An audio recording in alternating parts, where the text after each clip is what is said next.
Hello friends, welcome to Pandole studies. आज मैं आप सभी के लिए लेकर आई हूँ एक बहुत ही इम्पॉर्टेंट क्वेश्चन पेपर। आज ही ट्वेल्थ बोर्ड के एग्ज़ाम शुरू हो चुके हैं, एमपी बोर्ड के।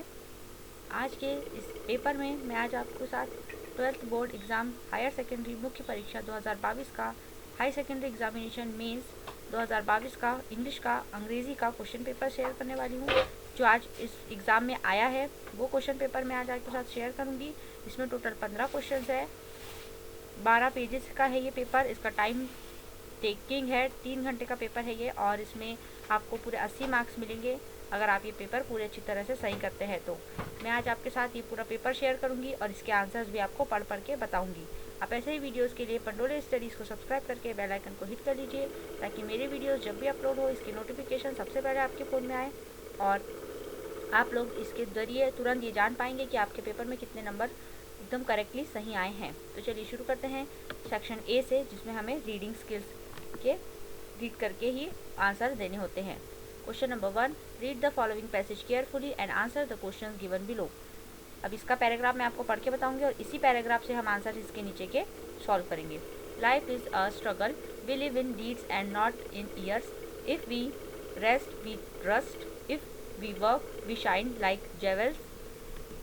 Adventures are the essence of life, but actions also entails completion. A proper action needs the proper initiative. Napoleon looks the wrong initiative and brought the downfall of France. Proper action is always taken by the wise persons. The wise persons always foreshadow the sharp hardship and executing a policy. They become passive when they forecast that their efforts are at stake. All great leaders and diplomats take the step keeping in view their reputation. We should strike when the iron is hot.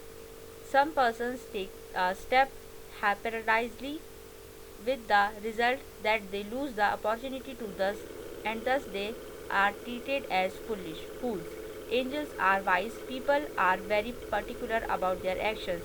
It had been the aim of all philosophers to understand the world.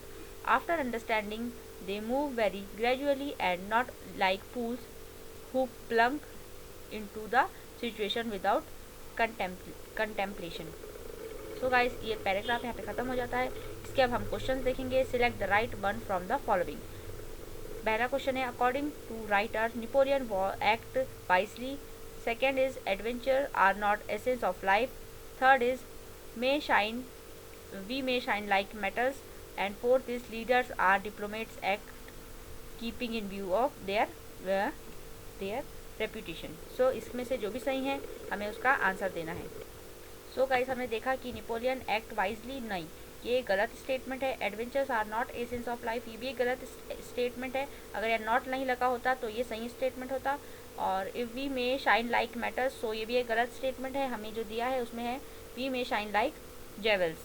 और इसका जो right answer है वो है question option number 4, leaders and diplomats are keeping in view their reputation. ये हमारा last line जो है इसकी, वो ही इसका राइट आंसर है। So guys, next, some people are treated as foolish because option A है they act haphazardly, and second is they act like philosophers, third is they strike when the iron is hot, and fourth is they always threshold the hardship. So guys, इसमें से जो हमें सही है वो बताना है। इसके लिए हम पैराग्राफ को देखना चाहिए हमें, उसके बाद इसका आंसर देना चाहिए। So guys, इसका राइट आंसर है option A, they act haphazardly because, क्योंकि इसीलिए वो लोग फूलिश माने जाते हैं। Next, the aim of the philosopher is option A, to act like angels.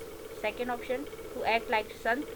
Option C, third, to act like a poet. And option 4, to understand the world. So इसके लिए भी हमें पहले पैराग्राफ में देखना चाहिए और उसके बाद हमें इसका आंसर देना चाहिए। तो गाइस, इसका जो आंसर है वो हमें मिलेगा थर्ड फोर्थ पैराग्राफ की लास्ट लाइन में, कि इसका आंसर है to act like angels. Next, the passage implies that one should act quickly. Second option, understanding should precede action. Third is foolish penetrate into the matter, and fourth is fools always wins. सो इसके लिए हमें इस poet इसका ये paragraph हमें समझ में आना बहुत ज़रूरी है। और इस पैसेज से जो हमें सीख मिलती है वो है कि हमें वन शुड एक्ट क्विकली, ये बिल्कुल गलत हो जाएगा। अंडरस्टैंडिंग शुड प्रोसीड एक्शन, ये एक सही स्टेटमेंट है इसका। बाकी सारे फूल्स पेनिट्रेट इनटू द मैटर, ये भी गलत है। और फूल्स ऑलवेज विंस, ये भी गलत है। सो गाइस आपके इसमें 4 मार्क्स यहाँ पे पक्के हैं अगर आपने इस आंसर सही लिखे हैं। यानी कि पहले वाले का आंसर है, फर्स्ट वाले का आंसर है 4th, सेकंड वाले का आंसर है फर्स्ट, थर्ड वाले का आंसर है फर्स्ट और 4th वाले का आंसर है सेकंड। अगर आपने ये आंसर लिखे हैं तो आपका एकदम सही है। नेक्स्ट हम बढ़ते हैं, verb from the contemplation is, contemplation का वर्ब आपको बताना है। सो गाइस इसका जो वर्ब है वो है इसका फर्स्ट ऑप्शन, कॉन्टेम्प्ट इसका वर्ब है। Next, opposite of rise is, option A sit, option B progress, option C promotion या फिर ऑप्शन डी डाउनफॉल। और इसका राइट आंसर है option D downfall. Next, fill in the blanks. We should strike when the iron is cool, wet, dry, hot. So ये बहुत easy है, इसका answer होगा हॉट। Second is life is a dash, option A struggle, battle, panorama या फिर field. और इसका राइट आंसर है, फर्स्ट पैराग्राफ की फर्स्ट ही लाइन है इसका answer, that is struggle. Next, give one word for the following, इसमें आपके बहुत सारे नंबर ऐसे ही बन जा रहे हैं। एन एक्साइटिंग या dangerous experience is called dash, torture, adventure, enjoyment या फिर हैप्पीनेस। और इसका राइट आंसर है adventure. Next, a person who is silly is called, option A wise, second intelligent, third fool या फिर ऑप्शन डी स्मार्ट। अगर कोई सिली है तो उसे बोलते हैं फूल, इनकी बेवकूफ़। सेकेंड पैसेज, अगर आपने, मैंने आपके इसको पहले पैसेज के सारे आंसर आपको बता दिए हैं। अगर आपका सही है सारे आंसर्स तो आप बहुत अच्छे से खुश हो जाइए कि आपका पेपर अच्छा गया है। सेकेंड पैराग्राफ हम पढ़ेंगे। It was a rare occasion for 10 student for a school to participate in the national exhibition on environment protection held at IIT Powai, Mumbai. About 200 students from various parts of India took part in it. Many volunteers, organizations and distinguished environmentalists are participate in it. The Honorable Chief Minister, Honorable Chief Minister of Maharashtra inaugurated the exhibition.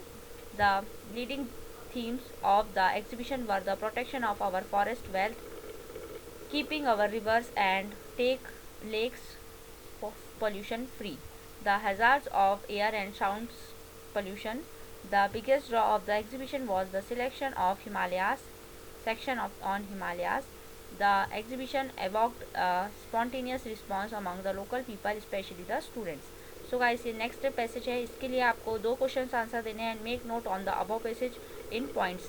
और second है, give a suitable title to this passage. So guys इसके लिए आपको बहुत ही important है इस passage के कुछ बहुत इंपॉर्टेंट पार्ट्स लेके इसके पर नोट्स बनाना। सो गाइस इस पर हम जो टाइटल दे रहे हैं, मैं आपको इसमें 2 टाइटल बता देती हूँ। मैं उम्मीद करती हूँ इसमें से आपने कोई दिया होगा तो बहुत अच्छी बात है। एनवायरनमेंट प्रोटेक्शन एग्जीबिशन, ये आप इसका टाइटल दे सकते हैं। और फॉरेस्ट प्रोटेक्शन, ये आप इसका टाइटल दे सकते हैं। दोनों ही इस पर परफेक्ट सूटेबल टाइटल्स है। बाकी जो भी आपने दिया है अगर वो मीनिंगफुल है, क्योंकि हमारे टाइटल्स जो भी होने चाहिए वो मीनिंगफुल होने चाहिए। और इस पर नोट्स बनाने के लिए आपको सिर्फ कुछ पॉइंट्स लेने होंगे, लगभग 6 पॉइंट इसमें आपको बनाने होंगे। जैसे कि आप इसमें बना सकते हैं कि it was a occasion for 10 student. और नेक्स्ट आप बना सकते हैं कि जस्ट लाइक कि the honourable chief minister of Maharashtra inaugurate the exhibition. ऐसे करके आप 2-4 ऐसे पॉइंट बना के सकते हैं, जिसमें आपको 3 नंबर इसमें मिल जाएंगे। नेक्स्ट है सेक्शन बी, राइटिंग। इसमें राइटिंग स्किल में आपको, you are going abroad, you want to sell your house built 3 years ago, 3 साल पहले बनाया हुआ आपका घर आपको बेचना है क्योंकि आप अब्रॉड जा रहे हैं। Draft and advertisement giving an necessary details the house and it's locality. इस पर आपको एक बनाना होगा, एक एडवर्टाइजमेंट बनानी होगी। वो आपको स्कूल्स में बताया जाता है कि कैसे एक पेज पे बराबर से लाइन बनाकर ऐसे वैसे करके एक एडवर्टाइजमेंट बनाई जाती है। और सेकेंड, अगर आप वो नहीं करना चाहते तो आप ये कर सकते हैं, design and attractive poster on the conversation of water. Conversation of water के लिए हमारे चैनल पर आपको ऑलरेडी एसेज नोट्स मिल जाएंगे। आप वो एक पोस्टर बना सकते हैं उस पर, और अगर आपने बनाया है तो आपको 4 नंबर मिल जाएंगे। Last month you purchase TV set from Ram electronics, Pushpa Vihar, Bheda Ghat and it is not working properly, imagine a few decades defects, write the letter on complaint to manager asking a repair replacement. और if you are अमर, अगर आप boy है तो आपको अमर लिखना है, अगर आप गर्ल है तो आपको अमृता लिखना है, और ये आपका एड्रेस लिखना है भोपाल से। ये भी आपको नहीं आ रहा है तो आप ये लिख सकते हैं इफ़ यू आर शेखर या फिर श्वेता या फिर लड़की। यो of 4 Balaji road Indore, write a letter to your friend advising him to study English and general knowledge for competitive exam.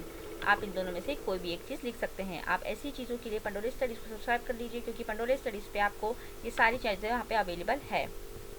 So next आपका question number 5, if you are, अगर आप वो भी नहीं लिखना चाहते हैं। नेक्स्ट आपके पास आता है article importance of games and sports पर। आप लिख सकते हैं 200 वर्ड्स पर। हमारे चैनल पर आपको इसके लिए 500 वर्ड्स तक का ऐसे अवेलेबल है। आप ऐसे से उठा लीजिए 200 वर्ड्स और आप इस पर आराम से लिख सकते हैं।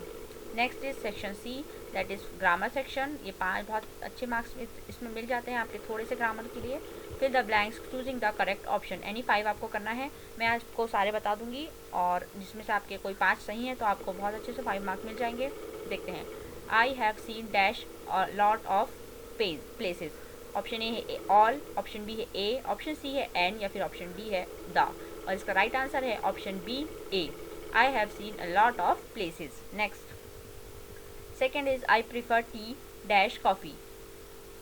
Option A then, option B with, option C to, या फिर ऑप्शन डी बाय। तो इसका सही करेक्ट सेंटेंस कैसे बनेगा? I prefer tea than coffee. Next, mangoes are being bought buy, buying या फिर बाइड। ये नेक्स्ट इसका जो राइट आंसर होगा ऑप्शन ए होगा bought. Mangoes are being bought. Next, Anand is dash MA in English, a an the या फिर no article. Anand is MA in English, तो इसमें नो आर्टिकल, कोई भी आर्टिकल नहीं लगेगा। इसमें कोई दा भी नहीं लगेगा, ए भी नहीं लगेगा और एन भी नहीं लगेगा।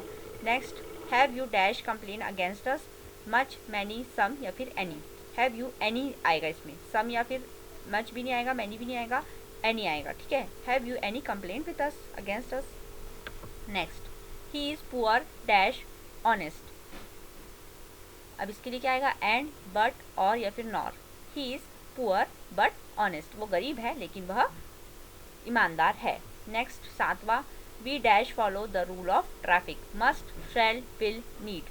इसका आएगा option A, we must follow the rules of traffic. बहुत ही ईजी है, और इसमें से मैंने आपको 7 बता दिए। अगर आप इसमें से कोई भी 5 करे होंगे तो 5 में से कोई तो सही हो ही जाएगा। नेक्स्ट है डू अस डायरेक्ट, एनी 5 करना है आपको। इसमें भी ये भी पूरे 7 है, मैं आपको 7 बता दूंगी, और इसमें से जो भी आपने 5 सही किए होंगे वो सही हो जाएंगे।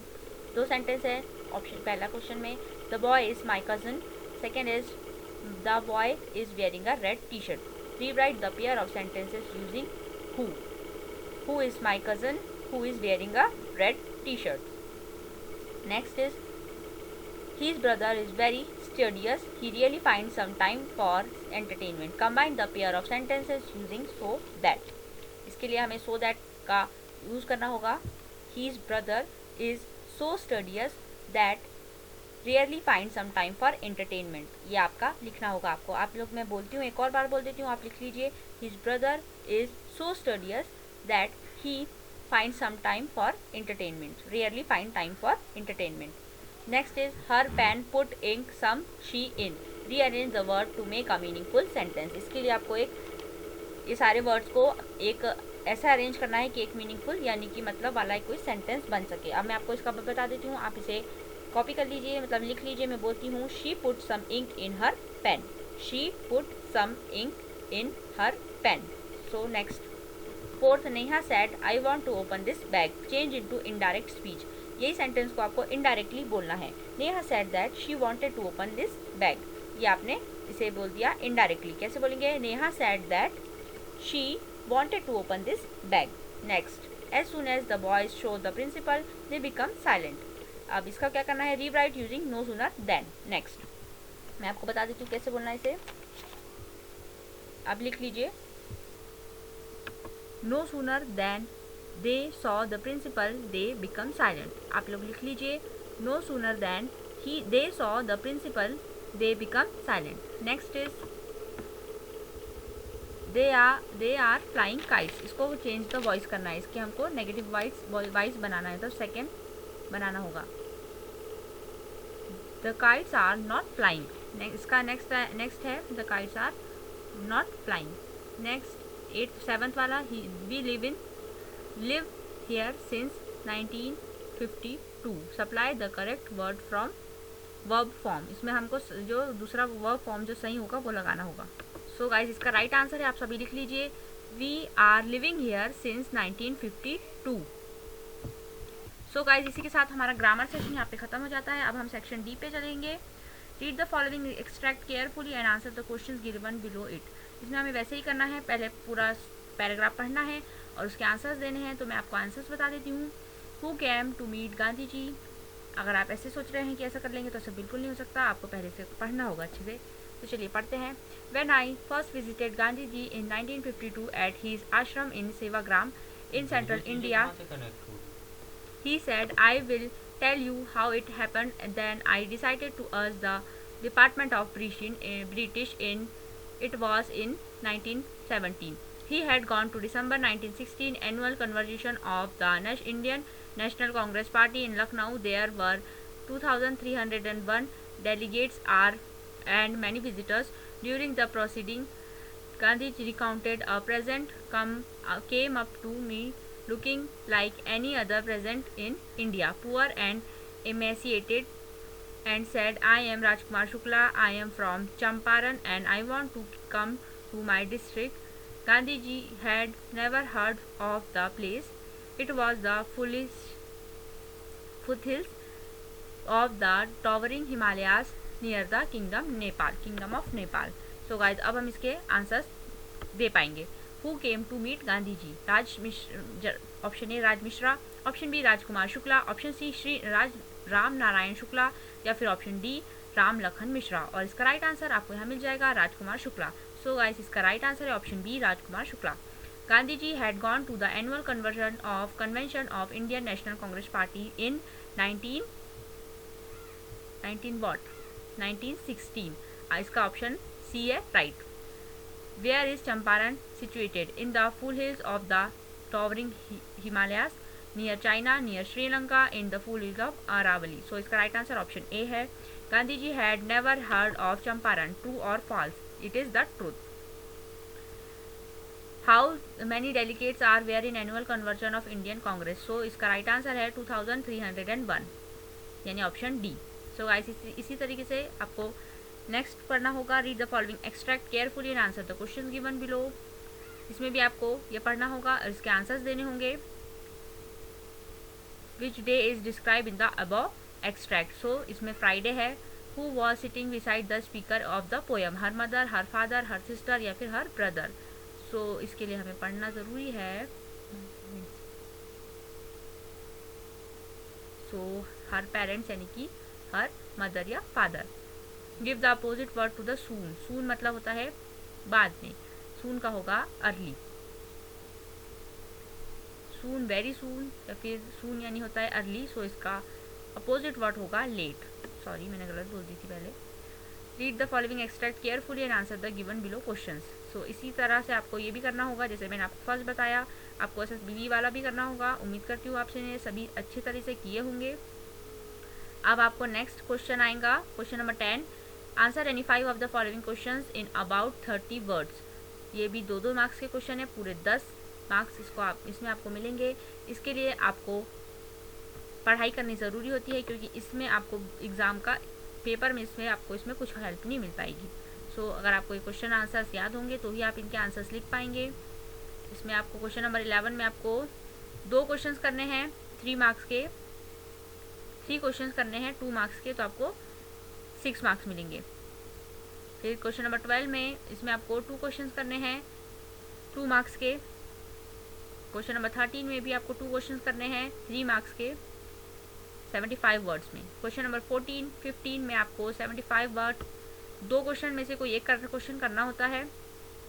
उसी तरह से क्वेश्चन नंबर 15 में भी आपको 2 में से कोई एक क्वेश्चन करना होता है। सो गाइस यहाँ पे हमारा ये आज का इंग्लिश का 12th बोर्ड एग्जाम का पेपर खत्म होता है। आप ऐसे ही वीडियोस के लिए पंडोले स्टडीज़ को सब्सक्राइब करके बेल आइकन को हिट कर लीजिए और इस वीडियो को ज़्यादा से ज़्यादा शेयर कीजिए ताकि आपके सारे दोस्त जो इस पेपर को देकर अभी पहुँचे हैं घर पहुँचे हैं उनको इसके सही करेक्ट आंसर्स मिल जाए। और आप अगले पेपर के लिए भी पंडोले स्टडीज़ को सब्सक्राइब कर लीजिए, क्योंकि कल जो 10th बोर्ड का पेपर है उसके लिए मैं आपको हिंदी के कुछ इंपॉर्टेंट क्वेश्चन पेपर्स बताने वाली हूँ। अगर आपके भाई बहन छोटे जो 10th बोर्ड में हैं तो उनको बता दीजिए आप लोग, ताकि वो सभी इस चैनल को फॉलो कर ले और इसे मेरे वीडियो का वेट करिए, मैं आपको शाम तक बता दूंगी। So guys, thank you for watching this, to like it, comments on it, share this and subscribe to Pandole studies. इस वीडियो की PDF लिंक के लिए, आंसर्स के साथ PDF लिंक के लिए आप पंडोले स्टडीज़ की वेबसाइट पर जाकर इसे डाउनलोड कर सकते हैं, PDF भी। So thank you for watching.